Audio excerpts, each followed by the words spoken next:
donc Elena Reville, chercheure en sciences politiques à l'université Grenoble-Alpes, dans un laboratoire de sciences sociales du CNRS qui s'appelle PACT.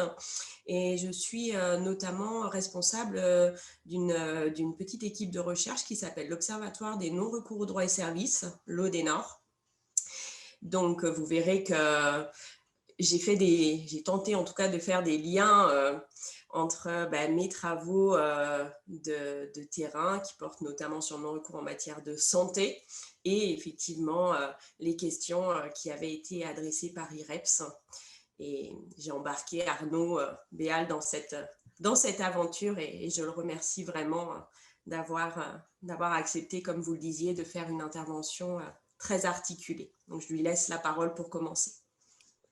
Ok, bonjour, merci Elena.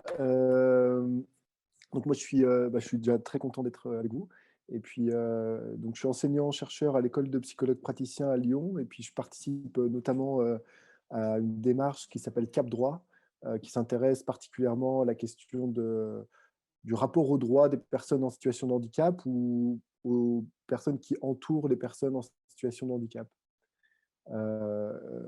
Voilà, je m'intéresse globalement aussi à la question du rapport aux droits sociaux, aux droits civils des personnes en situation de vulnérabilité de manière un peu générale.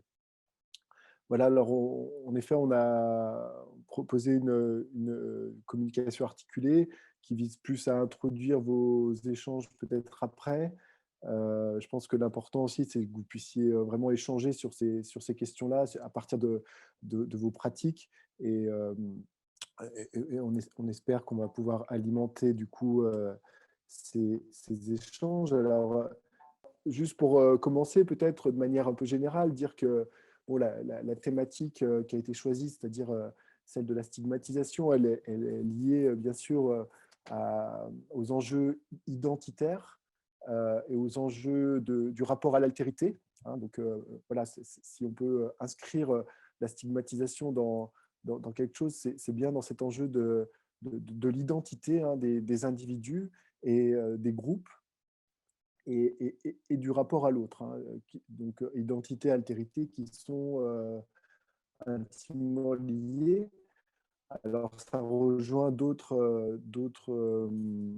oppositions d'idées, hein, comme celle que j'ai inscrite sur le PowerPoint, entre ce qui est semblable et ce qui est différent, voire extrêmement différent, et entre ce qui peut être familier et puis ce qui peut être étrange, hein, étrange à soi, ou une autre opposition qu'on retrouve dans la littérature quand on parle de stigmatisation, c'est l'opposition entre le normal et l'anormal. Et là, ça renvoie bien sûr à des normes, hein, des normes sociales qui sont extrêmement fortes et qui peuvent participer donc à la stigmatisation. Alors, juste pour faire un peu d'histoire très rapidement, hein, donc le stigmate, c'est pas quelque chose qui est apparu ces dernières années, hein, c'est quelque chose qui a une longue histoire.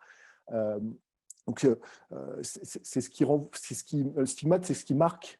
Hein, c'est une marque qui inscrit une différence sur le corps, hein, une différence qui peut être donc assez radicale avec l'autre. Hein. C'est en latin une marque au fer rouge et une marque surtout d'infamie, hein, qui infame celui qui porte cette marque.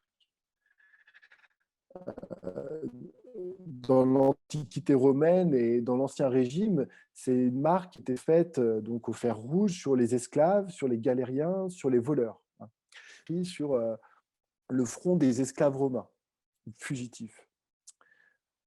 Bref, c'est un processus de différenciation radicale avec l'autre, hein, qui dévalorise, qui infrahumanise, qui déshumanise. Hein. On voit là, par exemple, avec le code noir et cette photo-là qui est une fleur de lys, en fait, inscrite sur le dos d'un esclave, hein, à quel point cette pratique-là, ce marquage sur les corps était en même temps de dévaloriser de manière radicale l'autre. Alors, le stigmate, il s'oppose au symbole, hein, qui est lui une marque au contraire de reconnaissance envers l'autre. Alors, en sciences humaines et sociales, c'est notamment le sociologue Erving Goffman, qui est assez connu, hein, qui a développé particulièrement ce concept-là. Hein, et pour lui, le stigmate sert à désigner un attribut qui jette un discrédit profond sur celui qui le porte. Hein. Donc, c'est un attribut qui discrédite la personne. Et Goffman dit qu'une personne qui a un stigmate n'est pas tout à fait humaine. Hein,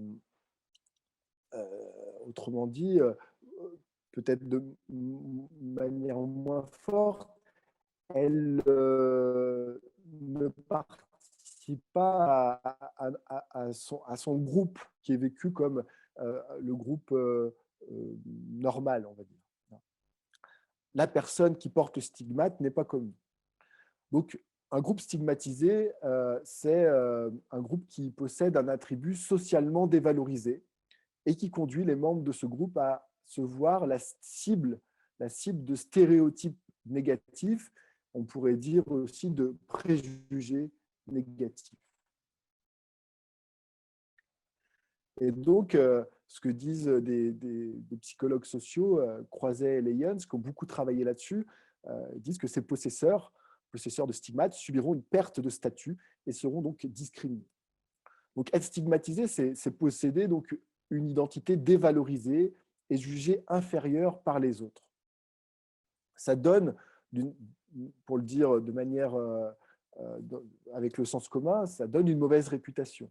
Ça donne une mauvaise réputation et ça rabaisse dans une société qui est hiérarchisée socialement. Et donc, ça affecte la valeur personnelle que ces personnes vont s'accorder. Alors, pour complexifier un petit peu les choses, la stigmatisation peut renvoyer à différents types de stigmates. Hein. On peut être stigmatisé du fait d'une différence physique ou sensorielle. Donc, différence physique sensorielle, c'est ce que Goffman appelait les monstruosités du corps, les difformités, ce qu'on appelle aujourd'hui le handicap physique, par exemple. Ça peut être aussi des différences psychologiques, ce que Goffman appelait les tares du caractère. Donc, par exemple, mentale, la déficience intellectuelle, ce qu'on peut voir du coup comme une seconde maladie, selon certains auteurs. Hein, le stigmate vient renforcer finalement des problèmes de santé mentale. Et puis, ça peut être aussi, on peut être stigmatisé du fait d'une différence sociale. Hein, c'est ce que Goffman appelle les stigmates tribaux ou les stigmates sociaux, le fait d'appartenir à un groupe dominé, minoritaire, déviant, hein, comme le fait d'être étranger, le fait d'avoir une religion particulière, pas majoritaire, le fait d'être pauvre, d'être chômeur. Voilà. Alors, dans les stigmates, on peut distinguer les stigmates visibles et invisibles. Et ça a une importance vraiment forte pour comprendre aussi l'impact du stigmate sur les individus. Et puis, on peut parler aussi des stigmates qui sont contrôlables, ou en tout cas pensés comme contrôlables, et les stigmates incontrôlables. Alors, stigmates contrôlables, c'est, en tout cas dans la pensée de sens commun, c'est par exemple le fait d'être au chômage. C'est un stigmate qui peut être pensé comme contrôlable parce qu'on peut potentiellement, en tout cas c'est les discours qui sont tenus sur le chômage, avoir un effet sur ce stigmate-là. Alors, juste pour préciser encore les choses, les stigmates, ils prennent dans des contextes particuliers. Hein. Il n'y a pas de stigmate en soi. Ce sont des constructions sociales, historiques, et qui se rejouent à chaque fois dans des contextes sociaux. C'est ce que Goffman appelle les contacts mixtes. Hein, les contacts mixtes, c'est le fait qu'il y ait une interaction, et donc une interaction à risque entre des, entre guillemets, normaux et des personnes stigmatisées. Alors, il y a des stratégies identitaires qui sont développées par les personnes quand elles subissent un stigmate et qu'elles sont potentiellement dans ces contextes mixtes. Il y a notamment ce que Goffman identifie comme une gestion du malaise, hein, qui peut être vécue dans ces contextes mixtes. Et peut-être que en tant que professionnel, vous faites cette expérience-là. Ça peut être aussi de cacher le stigmate. Alors là, ça rejoint des enjeux, notamment en termes de recours, hein, recours aux droits sociaux, etc.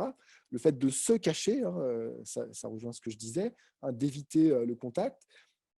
Et puis, et là, j'ai mis des exemples de mouvements sociaux. Ça peut être aussi d'affronter finalement les autres à travers la stigmatisation. Et c'est ce que Goffman appelle le retournement du stigmate, hein, quand finalement ce qui fait stigmate devient une fierté pour les personnes.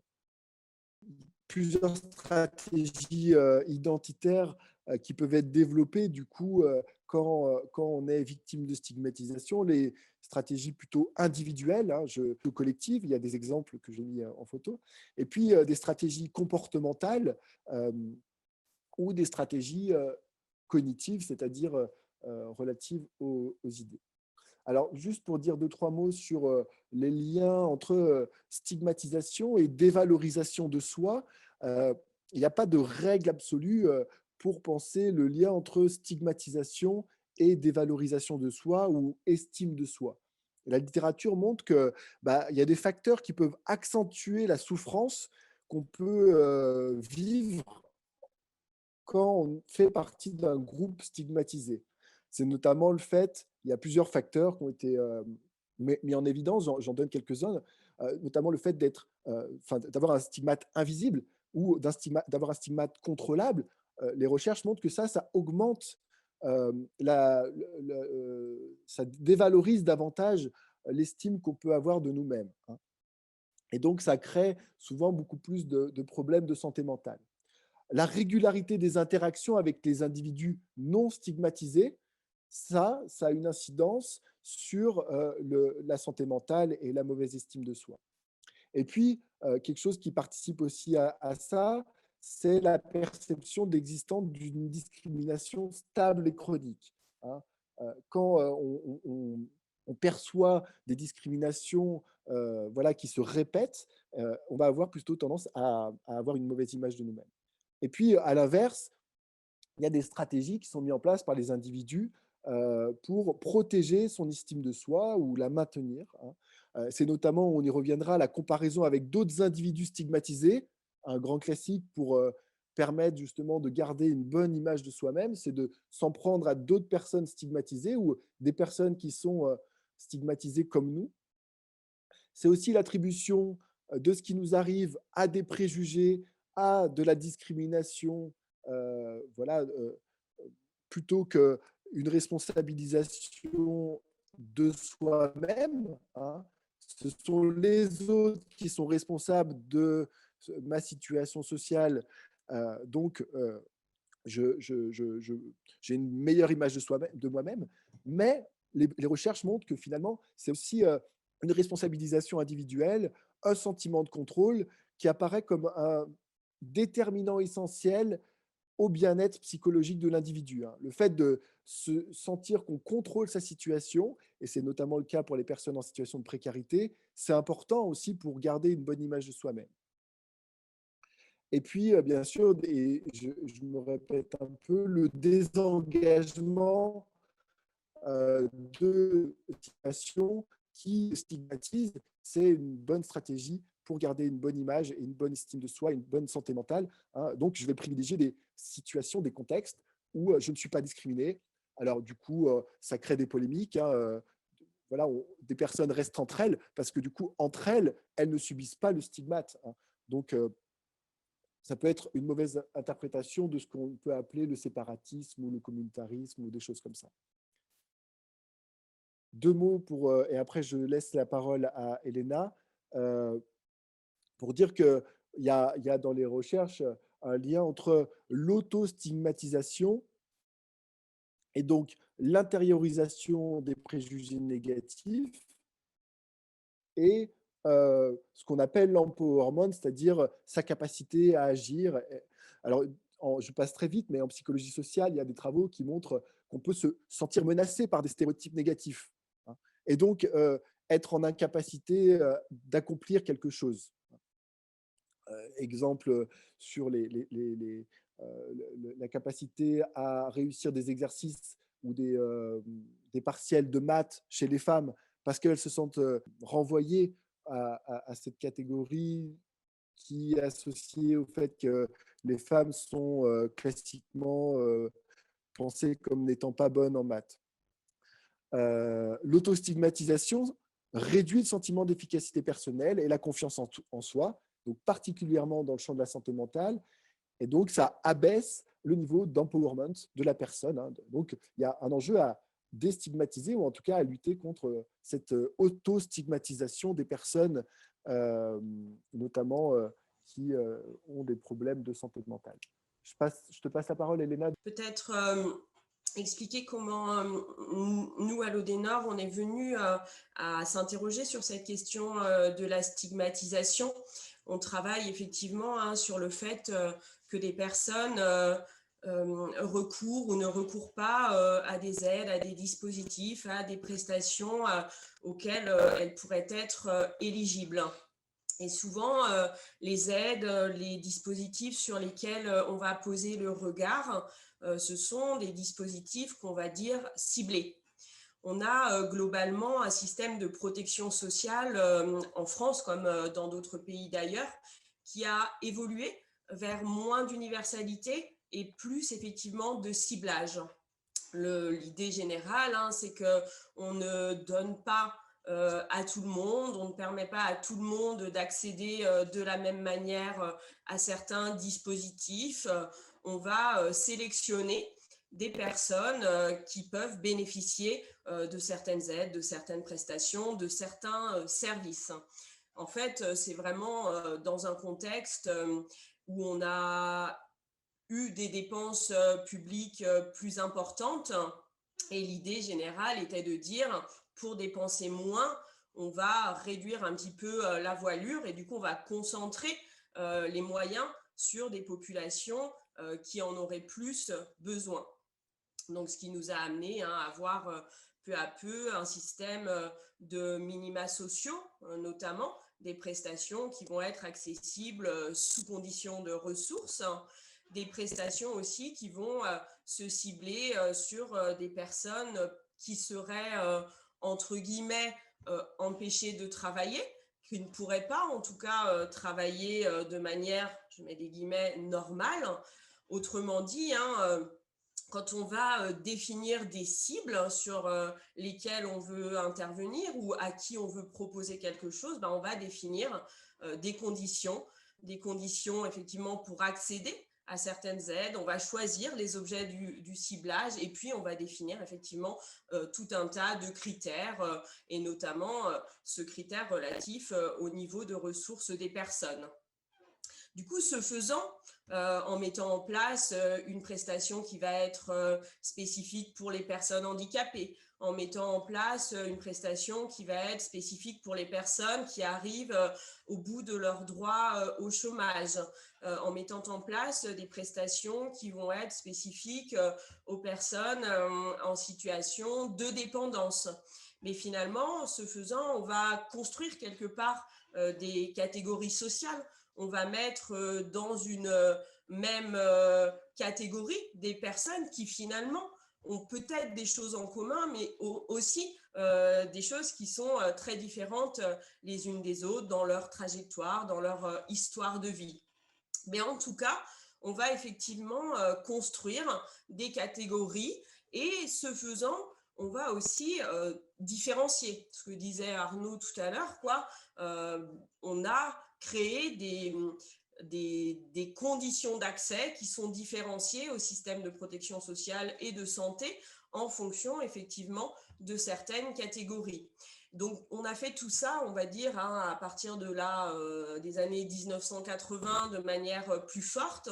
Et c'est aussi un moment où on est revenu à une conception très libérale des rapports sociaux, avec l'idée effectivement que chacun est responsable de sa propre situation, que chacun effectivement doit mettre en place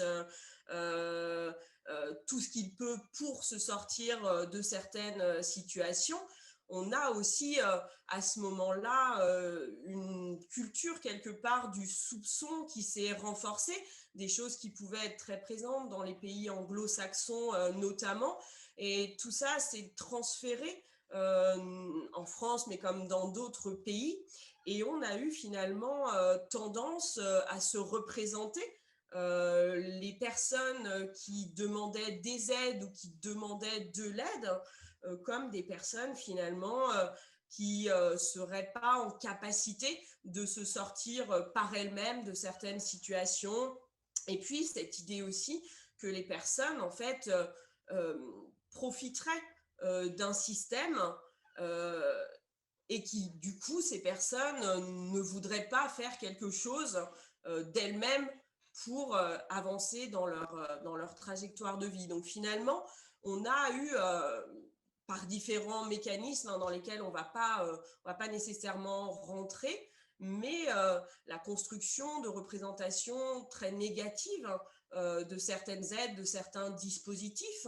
Effectivement, on a créé des stéréotypes aussi de certaines catégories, au sens où effectivement on a commencé à dire quand on est bénéficiaire de telle aide, par exemple, ça c'était déjà il y a quelques années, le revenu minimum d'insertion qui est devenu le revenu de solidarité active, l'idée que tous les bénéficiaires du RMI étaient des personnes qui ne voulaient pas effectivement travailler, qui n'avaient pas suffisamment fait d'efforts pour améliorer leur employabilité, qui étaient finalement satisfaites de se trouver dans cette situation-là. Et puis, on a eu d'autres dispositifs qui sont nés, qui étaient ciblés sur certaines catégories, notamment les personnes qui ne pouvaient pas financer par elles-mêmes une complémentaire santé.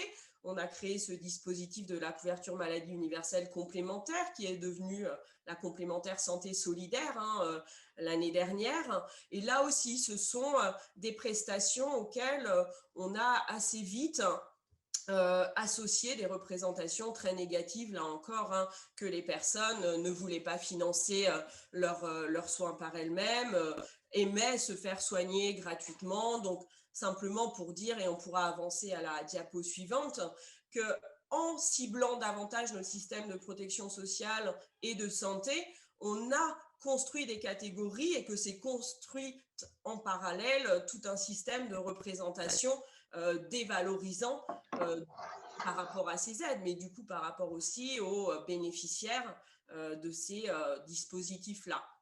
Et puis en parallèle, outre le ciblage de notre système de protection sociale et de santé, on a eu une autre dynamique, mais qui est complètement liée, c'est celle, on va dire, de l'activation. On a mis en place des politiques sociales notamment qu'on dit active au sens où il s'agirait d'activer les dépenses sociales, donc quelque part l'idée de faire des bonnes dépenses sociales. Donc quand on soutient quelqu'un avec un dispositif, avec une aide, cette personne en contrepartie effectivement doit montrer sa bonne volonté quelque part à s'insérer dans la société, à retrouver un emploi.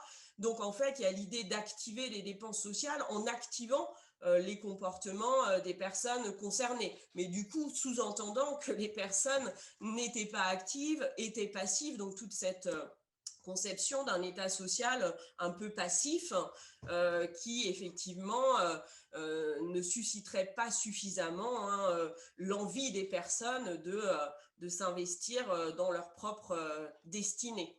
Et donc, ces dispositifs qui sont dans cette logique d'activation sont associés à des normes de comportement.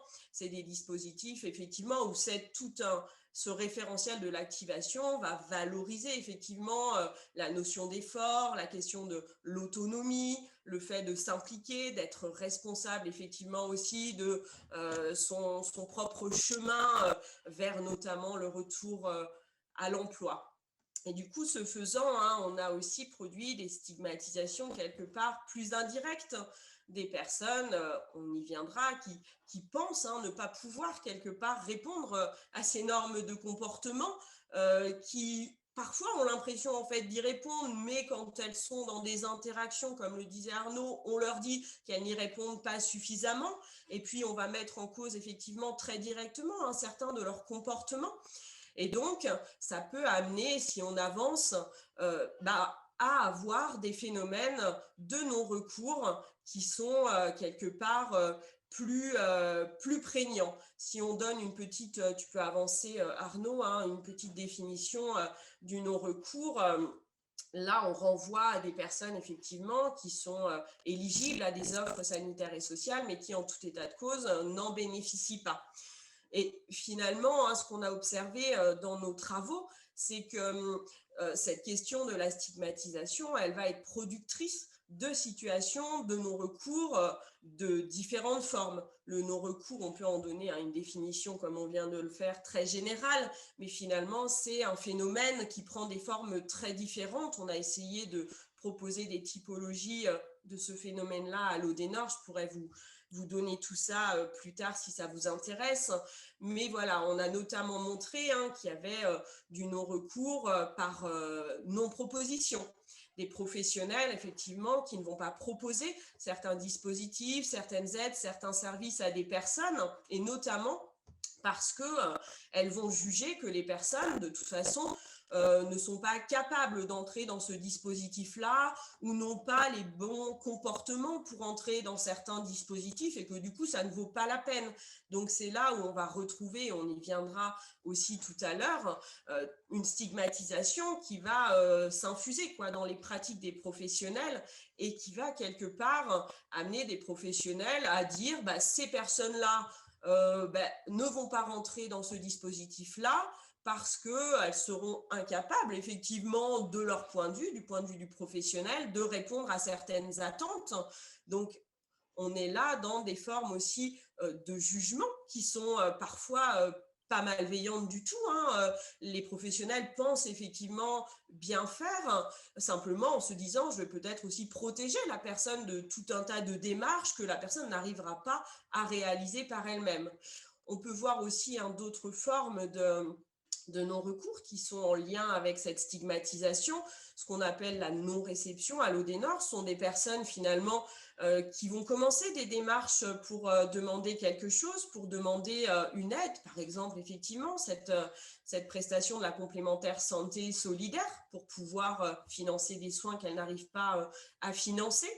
Les personnes vont se rendre au guichet et effectivement, au guichet, un agent va faire une remarque qui, là encore, est plus ou moins consciente, mais qui va activer quelque part un stigmate qui va amener la personne à se sentir dévalorisée. Une personne me racontait un jour elle avait déjà effectivement eu du mal à se passer la porte d'une caisse primaire pour demander la CMUC.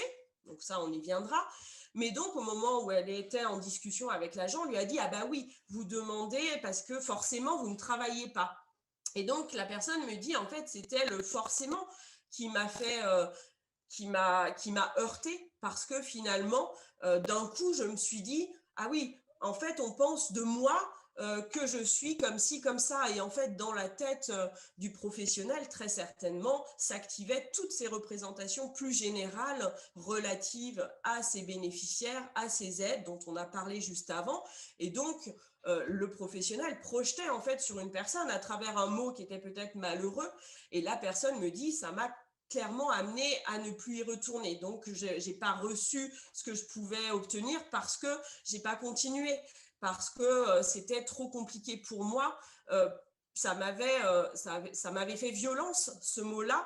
Et du coup, j'ai préféré, comme le disait Arnaud, me cacher chez moi. La personne le disait comme ça. Je suis rentrée et j'ai plus voulu demander ce genre de choses.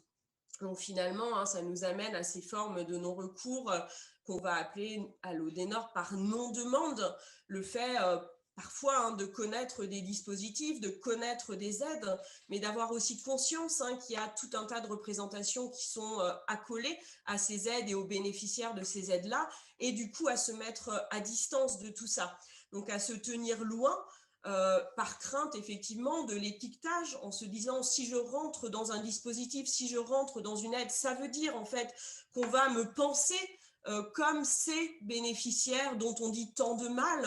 Et donc, pour les personnes, il y a comme un décalage, en fait, entre ces représentations-là très négatives et puis la manière dont elles se perçoivent, en fait. Donc, ces espèces de décalages qui aussi peuvent être très perturbants sur le plan de la santé psychique, la peur de la disqualification dont nous parlent les personnes. Et du coup, donc, ces sentiments de gêne, de honte à demander quelque chose parce que finalement, on se dit, ben, en demandant ça, je vais symboliser ma chute, quoi, quelque part. Ça matérialise le fait, dans le rapport à l'autre, ben, que je suis effectivement en situation difficile. Donc, toute cette peur, en fait, de se sentir déclassé et finalement de soi-même, au bout du compte, se penser comme n'étant pas suffisamment capable de s'en sortir dans cette société. Et donc des personnes aussi qui ne demandent pas parce qu'elles ont l'impression d'être illégitimes en fait, parce que elles vont inhiber certains de leurs besoins au sens où elles ont l'impression que ces dispositifs sont faits pour d'autres, en fait, qu'on ne parle pas d'elles, que ces grandes catégories sociales, finalement, elles n'en font pas partie. Donc là, elles vont encore une fois soit se replier, et soit parfois être beaucoup plus dans une position de, en refusant de rentrer là-dedans, je refuse aussi ces représentations et je mets loin de moi la possibilité aussi de ce stigmate-là. Et puis, des personnes qui restent loin des dispositifs ou qui s'en éloignent de manière très active parce qu'elles ne se sentent pas en capacité de répondre à certaines normes de comportement en se disant, voilà, il y a d'autres choses aussi dans ma vie aujourd'hui qui font que oui, effectivement, je n'arriverai pas à répondre à cette exigence d'être toujours en recherche d'emploi. Je n'arriverai pas aujourd'hui à faire ça parce qu'il y a d'autres choses dans ma vie, des problèmes de santé ou une surcharge dans la gestion du quotidien qui font que je pense être dans l'incapacité. Donc effectivement aussi là, l'intériorisation de certaines choses qui vont amener les personnes à dénigrer leur propre capacité à répondre à certaines exigences de l'état social. Bon, du coup, je vais aussi peut-être redire des choses que tu viens de dire, Elena. Donc, je vais passer relativement vite, mais voilà, insister sur le fait que la stigmatisation, c'est pas que les droits, enfin, ou le système social, de protection sociale et de santé qui peut participer à cette stigmatisation, mais que on peut retrouver dans des groupes stigmatisés de la stigmatisation à l'intérieur. Euh, En tout cas, c'est ce que j'ai pu observer moi dans l'enquête que j'ai menée dans le cadre de ma thèse sur justement le non-recours aux droits sociaux, où quelque chose qui revenait assez couramment, fréquemment dans les discours des personnes, c'est une distinction dans cette catégorie des personnes qui recourent aux droits sociaux entre des forts et des faibles. Une stigmatisation assez forte de la faiblesse et donc des personnes qui caractérisent cette faiblesse pour faire face à des difficultés sociales, mais aussi pour faire face au recours aux droits ou aux soins qui demandent également de la force. Donc, quand on parle de force, on parle pas tant de force physique, en tout cas les personnes ne parlent pas tant de force physique, mais de force morale, de courage, de courage, de résistance, voire de combat, pour faire face à ces situations-là.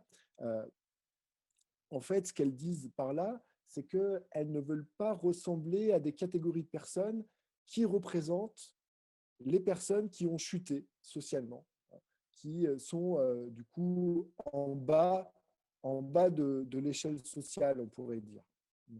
Donc, finalement, cette stigmatisation à l'intérieur du groupe des personnes en situation de précarité, elle active les personnes, hein. Elle les active pour, comme elles le disent, pour résister, hein, pour tenir, pour ne pas tomber en bas de l'échelle sociale.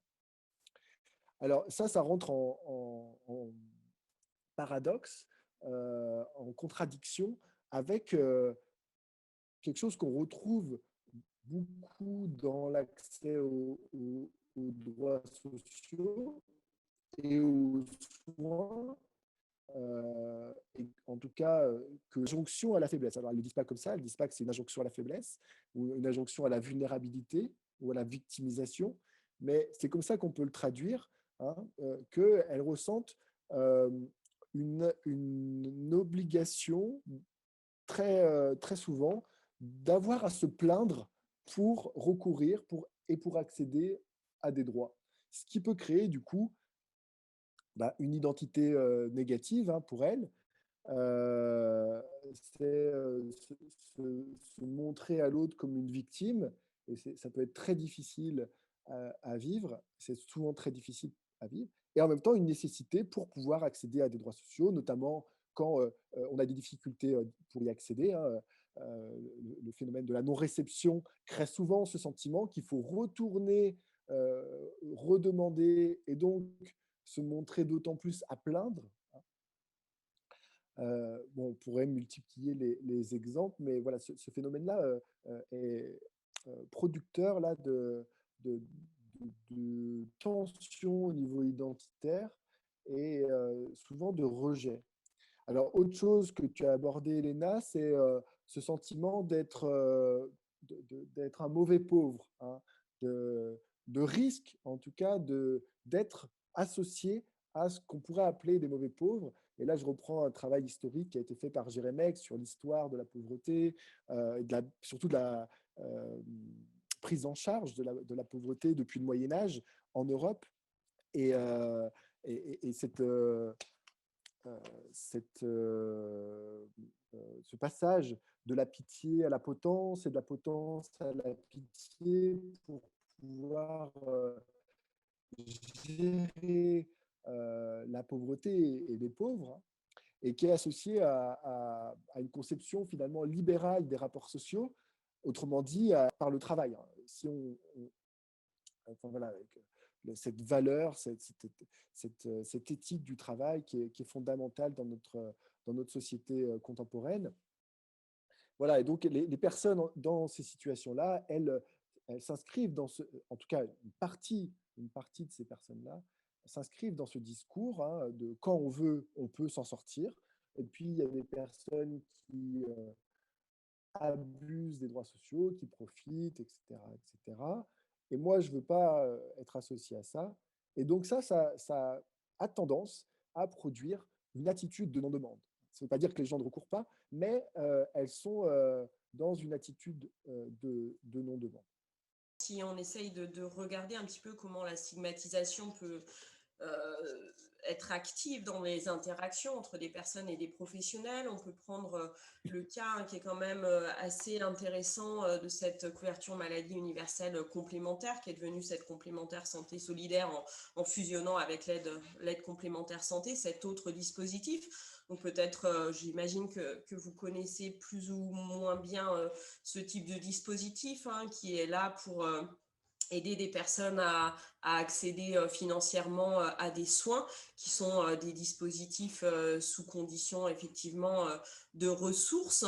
Et assez rapidement, quand la couverture maladie universelle complémentaire a été créée, dans les années 2000, hein, tout au début des années 2000, on a commencé à observer des refus de soins, en tout cas ce qu'on a qualifié comme tel, hein, dans les travaux des professionnels de la santé qui ne voulaient pas recevoir des personnes bénéficiaires de la CMU-C, ou alors des choses plus pernicieuses, hein, des professionnels qui recevaient ces bénéficiaires, mais qui, soit au cours des échanges, voilà, leur faisaient passer des messages, hein, comme me le disaient certains médecins récemment, sur leur comportement notamment, soit effectivement des professionnels qui avaient des pratiques illégales par rapport aux bénéficiaires en leur demandant de régler certaines sommes alors que a priori, il est marqué dans la loi CMU que les personnes n'ont pas à faire d'avance de frais, n'ont pas effectivement non plus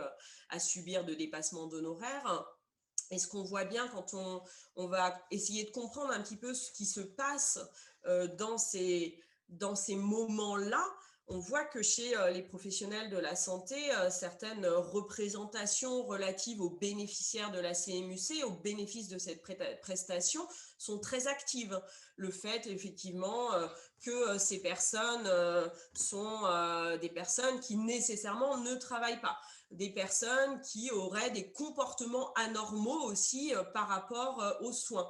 Donc, une intériorisation par une partie, en tout cas des professionnels de la santé, de certaines représentations sociales qui amèneraient les professionnels à se dire ces personnes, de toute façon, vont se comporter de manière anormale par rapport à moi dans la relation de soins ou vont trop me demander de choses. Donc, ces idées dont on a parlé tous les deux, Arnaud, de personnes qui vont abuser, de personnes aussi qui vont tricher pour obtenir certaines choses, de personnes qui auraient des besoins qui ne seraient pas en fait des vrais besoins. Donc, ces espèces de choses-là qui vont créer quelque chose de compliqué dans la relation avec les bénéficiaires de la CMU-C. Du coup, les personnes, quand on les interroge, on a l'année dernière fait une centaine d'entretiens avec des bénéficiaires de la CMU-C qui expliquaient bien comment les choses se passaient. Soit effectivement, c'était les secrétariats qui étaient chargés de dire aux personnes non, nous, on ne reçoit pas parce que, effectivement, vous avez des soins complètement gratuits et je ne suis pas d'accord, en fait, avec cette idée de soins complètement gratuits. Donc, je vous renvoie aussi à vous cette idée. Réfléchissez à cette idée que vous vous faites soigner gratuitement, donc les personnes se sentant aussi parfois illégitimes dans leur demande de soins, ou des personnes aussi, des bénéficiaires qui nous racontaient qu'au moment où elles étaient dans des échanges avec les professionnels leur faisaient des remarques qui les renvoyaient à ce statut de bénéficiaire.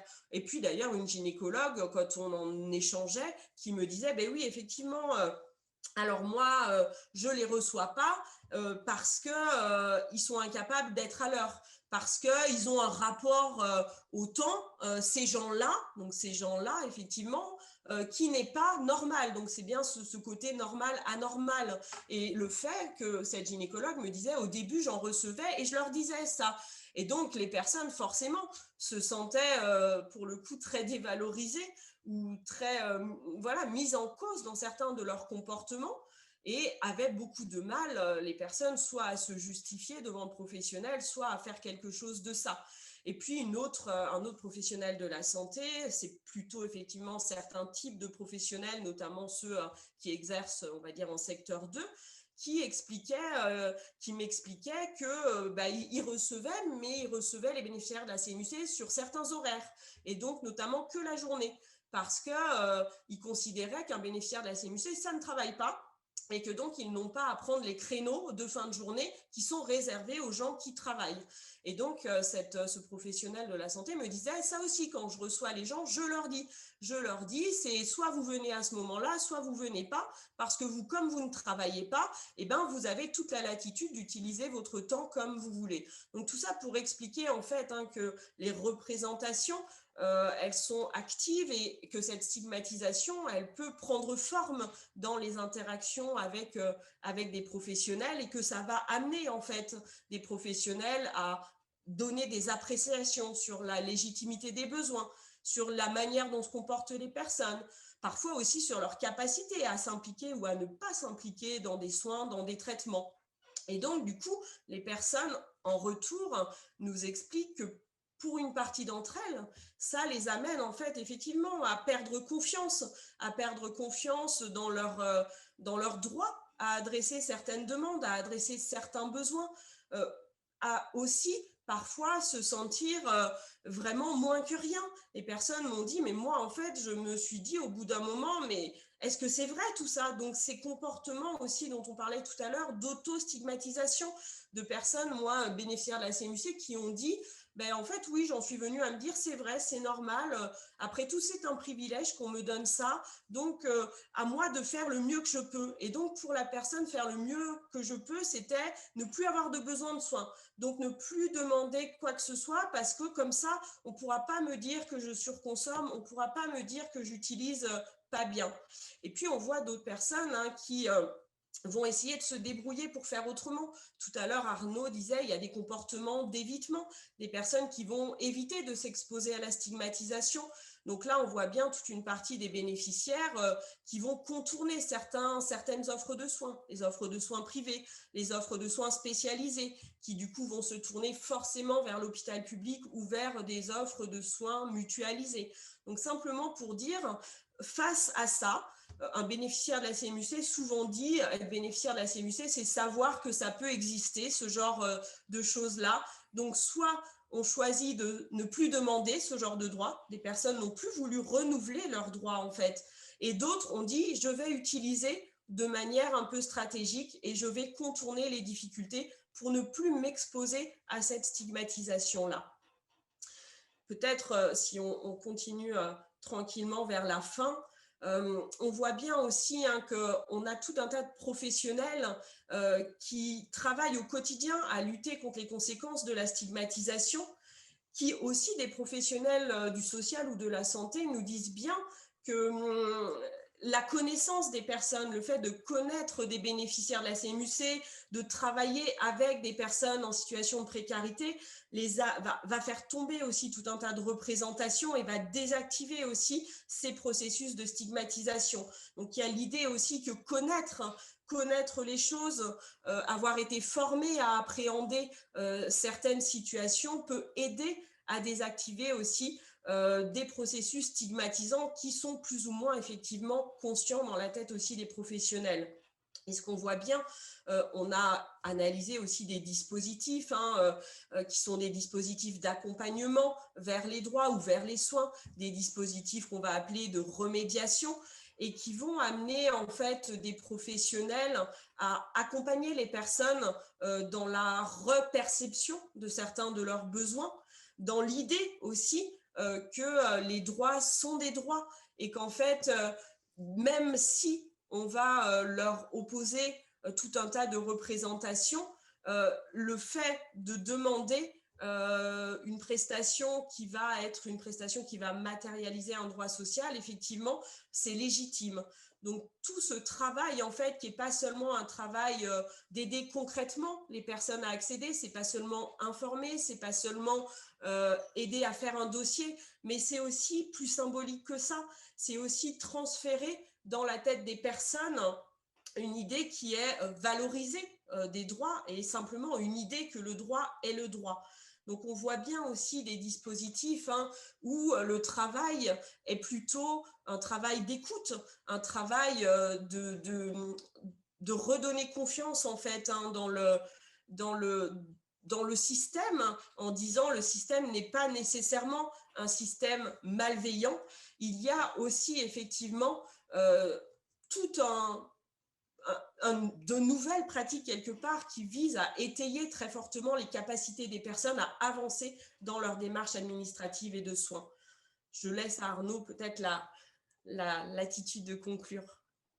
Alors, pour terminer, en effet, il y a ces nouveaux dispositifs là, d'accompagnement qui sont souvent des dispositifs qu'on appelle d'aller vers, hein, et qui visent notamment à remettre les personnes dans leurs droits, hein, de les réinscrire dans leurs droits.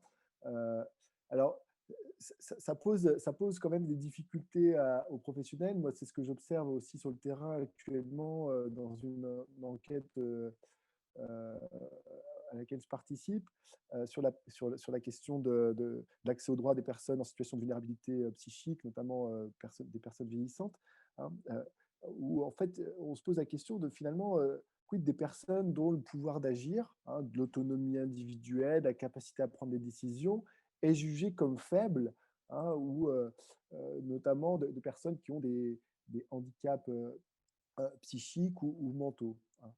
En tout cas, les professionnels avec qui que j'accompagne moi-même se questionnent, hein, sur la capacité de la personne à prendre des décisions et à agir dans son intérêt.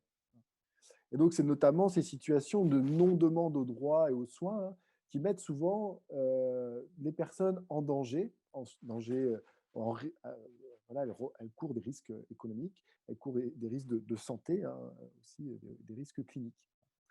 Euh, donc, comment accompagner ces personnes, hein, et, euh, et ça dans un souci éthique entre respect de la volonté de la personne, hein, de ses préférences, et puis euh, entre cette volonté-là, le respect de cette volonté, et puis le fait d'avoir des fois à décider de protéger la personne dans son intérêt. Donc voilà, comment on accompagne à la prise de décision, ou comment on en vient des fois à prendre des décisions pour autrui, à contre la personne finalement, droits, pas de ses droits sociaux, mais de ses droits civils, pour la faire accéder à des droits sociaux, à des soins, hein, dans son intérêt. Donc là, on observe aussi finalement une tension entre reconnaissance de la personne et puis processus de désubjectivation de cette personne et d'une mise en altérité, hein, quand finalement on ne la pense plus en tant que sujet de droit, hein, et en tant que sujet ayant une capacité juridique à faire des choix dans sa vie. Donc voilà, un peu pour une mise en abîme, mais peut-être un sujet de discussion par la suite.